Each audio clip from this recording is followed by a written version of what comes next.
Bonjour à tous, je suis Marguerite Correa, je suis entrepreneur, j'habite aux États-Unis au Connecticut. Je suis établie en tant qu'entrepreneur ici depuis, mon entreprise existe depuis 2017. Je suis également l'une des collaboratrices de Amadou Diaby, mon frère Lansana Goudiaby, qui ont la ferme Sabus qui se trouve à Vélingara, au Sénégal, dans le sud, en Casamance. Voilà, je suis vraiment très honorée d'avoir la chance et l'occasion, l'opportunité vraiment de partager, d'échanger avec Seydou et de répondre à ces quelques questions.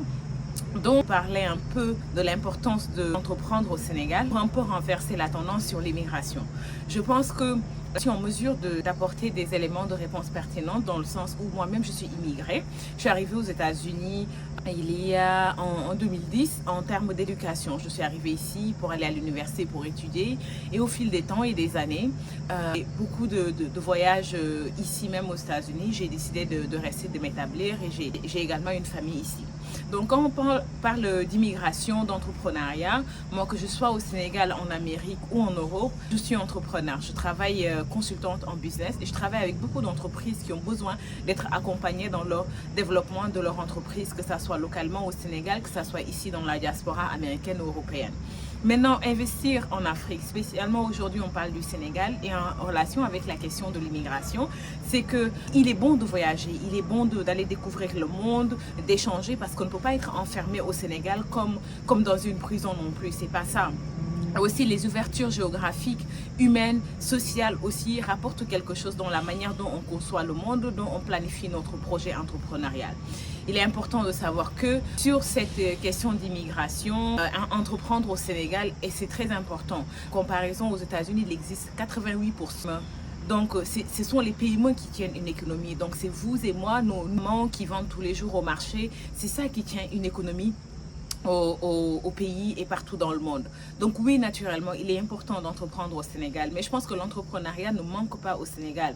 Il y a de l'entrepreneuriat, surtout dans le domaine agricole où le potentiel, on dit par exemple, je vous donne des chiffres, les chiffres de la Banque mondiale, que l'Afrique possède 70% des terres érables. Il y a nulle part ailleurs dans le monde où on peut mieux cultiver et plus cultiver qu'en Afrique parce qu'on a les terres pour cultiver et on a les meilleures terres pour cultiver. Regardez combien de millions d'habitants sont au Sénégal, on parle de 18 millions. 18 millions, c'est à nourrir 3 fois par jour. Donc, bien sûr, travailler, entreprendre dans les secteurs de l'agriculture ou dans les secteurs de la transformation agricole, ce sont des secteurs essentiels parce qu'on parle d'autosuffisance alimentaire. Au Sénégal, il doit y avoir de l'autosuffisance alimentaire partout dans le monde. Les États-Unis en sont arrivés, la France, etc. Donc, c'est une chose qui est encore très difficile pour le Sénégal, alors que quand vous rentrez à l'intérieur du pays, quittons Dakar, allons-y n'importe où, à Thiès, à Ziguinchor, à Kolda, jusqu'en Vélingara, on dépasse des terres, on ne regarde que de la terre, de la bonne terre pour cultiver. Donc pourquoi pas entreprendre dans le secteur de l'agriculture? C'est le premier secteur. On doit nourrir et on doit vivre de la terre. Dans beaucoup de pays développés, le socle du développement, ce sont les agriculteurs, ce sont les secteurs de base. On se réveille tous les jours, le café, le lait, etc., l'élevage, etc. Tout ça, ce sont des éléments essentiels et il faut absolument que l'Afrique entreprenne dans ce qui le nourrit d'abord avant de penser dans ce qui le nourrit, ce qui l'habille, avant de penser entreprendre dans d'autres secteurs. Ce sont des secteurs ultra importants, ce sont des secteurs essentiels. Alors on parle d'immigration où beaucoup de gens quittent les régions du Sénégal déjà pour les grandes villes, les capitales, et ensuite on quitte le pays entièrement pour aller dans d'autres pays. L'immigration, c'est quelque chose, c'est un mouvement humain naturel qu'on ne peut pas stopper. Les hommes vont immigrer, on est des humains, on a des pieds, on n'est pas des baobabs. Donc il y a une raison d'immigrer. Si je prends mon exemple, nous, il y a beaucoup d'entrepreneurs dans la diaspora, dont moi-même, on cherche à revenir au pays parce qu'aujourd'hui, on est conscient de l'importance et du potentiel de l'Afrique, du Sénégal. Tout ce qu'il y a chez nous, on vient aux États-Unis, je n'ai rien inventé ici. Le consulting que je fais, il est là. Il y a des entreprises beaucoup plus grandes que moi qui sont dans le consulting. Et alors qu'au Sénégal, j'ai quelque chose à apporter, j'ai quelque chose à construire. Donc oui, il est très important d'entreprendre au Sénégal. L'entrepreneuriat au Sénégal ne manque pas, mais c'est comment structurer cet entrepreneuriat et en faire des entreprises pérennes qui vont durer, qui vont nourrir les entrepreneurs eux-mêmes et qui vont créer, qui seront source de création d'emplois. C'est là où se trouve toute la complexité de l'entrepreneuriat. C'est comment faire de ces entrepreneurs-là, petits et grands, des entrepreneurs pérennes avec des projets qui vont durer dans le temps. Diaby. Amadou Diaby, c'est un ami et frère et un collaborateur. Nous travaillons ensemble, main en main, ici aux États-Unis pour développer la ferme Sabus qui est au Sénégal. Une très très belle vision de l'agriculture. En venant au Sénégal, notamment, j'ai fait jusqu'à Vélingara. Et quand je vous dis, j'ai fait Vélingara, j'ai pris les cars, les bus, les autobus et les clandos pour arriver à Vélingara. Depuis Thiès jusqu'à Vélingara. Donc j'étais agréablement surprise déjà en premier point sur l'état des routes. On pense souvent que c'est loin Vélingara, c'est loin Ziguinchor, c'est dangereux même, c'est la Casamance, il y a tous ces a priori là. J'étais agréablement surprise que je me suis déplacée toute seule dans les transports avec mon sac à dos jusqu'à Vélingara et j'ai rencontré, où j'ai visité la ferme Sabus. Et quand je suis arrivée à Vélingara, j'ai découvert quelque chose d'extrêmement important, la ferme de Amadou Diaby. Ils sont vraiment très bien installés, ils ont énormément de terrain et il y a l'expérience parce qu'ils font le travail depuis au moins 2010. Donc ils ont l'expérience terrain, ils ont l'espace et ils ont les compétences solides pour développer la terre, sans oublier qu'ils ont effectué un travail ultra important dans la région.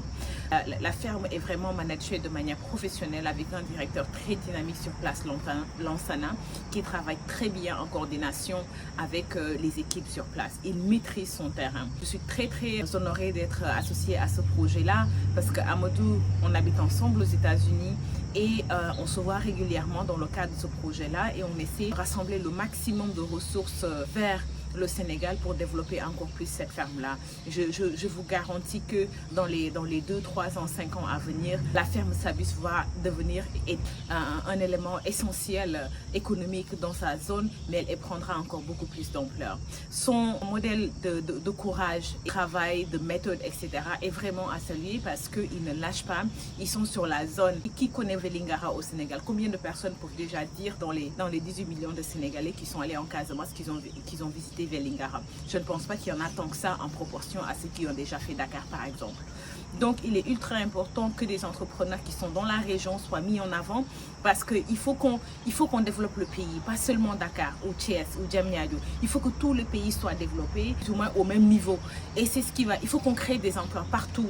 S'il n'y a que les emplois dans la capitale, tout le monde va se diriger dans la capitale. Alors que s'il y a de grandes entreprises dans toutes les zones du Sénégal, on a 12 régions, 13. On a beaucoup de régions au Sénégal. Si on a des entreprises, de grandes entreprises, de fortes économies dans toutes les régions du Sénégal, c'est comme ça qu'on développe le pays et on propose du travail à la jeunesse. Donc oui, exemple de Amadou Diaby, je suis convaincue, je suis déjà convaincue du projet, de son importance. C'est pour ça que je suis dans le projet, je travaille déjà dans le projet et je pense que c'est une initiative à soutenir fortement. Quand on accompagne la ferme Sabus, on crée de l'emploi. Et quand on crée de l'emploi, on maintient les jeunes dans la zone où ils sont. C'est ce qu'il faut faire. C'est la création d'emplois qui va résoudre le problème de l'immigration, qui va résoudre le problème de la faim, de l'autosuffisance alimentaire. Absolument, il faut entreprendre dans le secteur agricole. Il faut encourager ces entrepreneurs-là.